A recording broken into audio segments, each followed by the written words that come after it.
Back around April of this year, I had the choice of several games to pick up from the store. Games such as Resident Evil 7, Neo, Senran Kagura, Peach Beach Splash.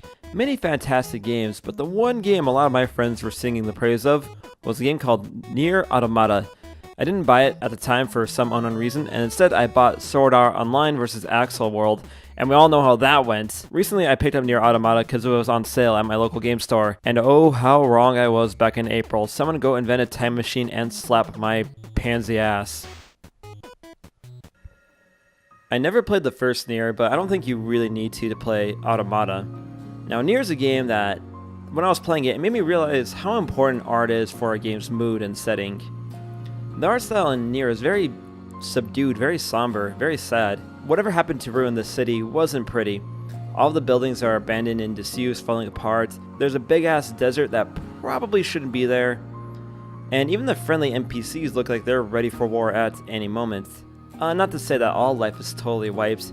The vegetation is still green, the water is still blue, and the mooses are still ready to kill you. Wait, what? Music also needs to be discussed, as it's absolutely fantastic. I love me some good game music, but in Automata, it just enhances the whole experience tenfold. The main world is very haunting with its piano theme, which really invokes the mood that some shit went down, and this is the aftermath. This is the end result of war. But when you go to the camps, the music is super relaxing. No need to fret, no need to send robots to the slaughterhouse here.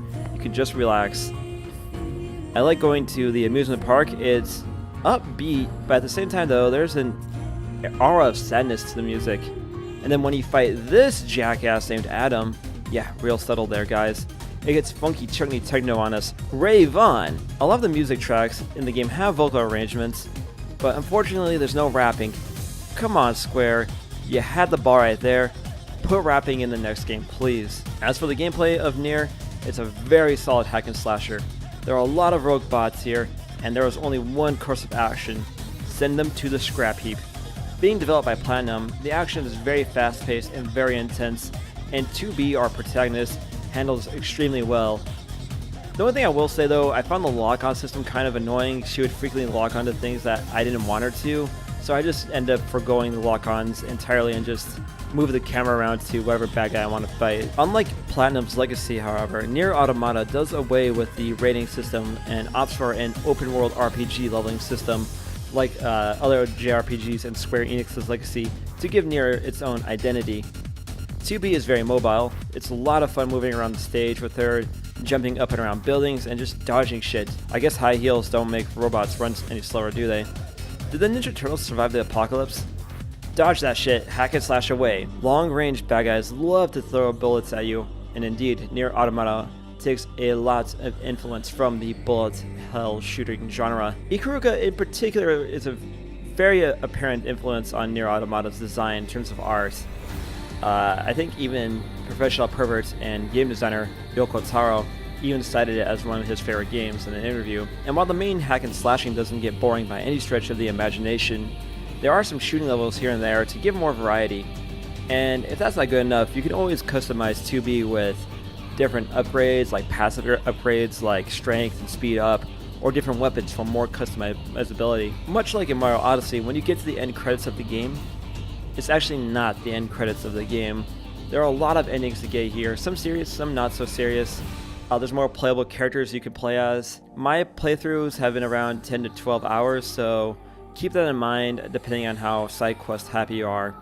The more I played Nier Automata, the more I was reminded of another game I mentioned in this review, Bayonetta. They're both action games in the hack and slasher genre, but Nier is more like an old school JRPG where Bayonetta was more arcadish. Nier is an open world, Bayonetta is linear level progressions. Bayonetta is full of color and life, but in Automata everything is very washed out and is barely holding on. Bayonetta revels in its over-the-top, cheesy action with a grand soundtrack, but has enough quiet moments to really pack a punch. Nier is a mostly sad game with softer music, but has enough humor peppered in to give the player some relief. Even the characters are like day and night. Bayonetta is flashy and sexy and loves to show it off. She's the kind of girl you don't take home to mother, but you have a fun time with her anyway, assuming you don't die. 2B, on the other hand, is way more stoic, more focused on her job. She does have enough character development in the game to make her interesting, and she'd probably be the better woman to take home to your mom, even though the mom wouldn't appreciate the panty sots. 2B must be an annoying character to cosplay as. You have to be blindfolded all day, and you have to have your butt hanging out.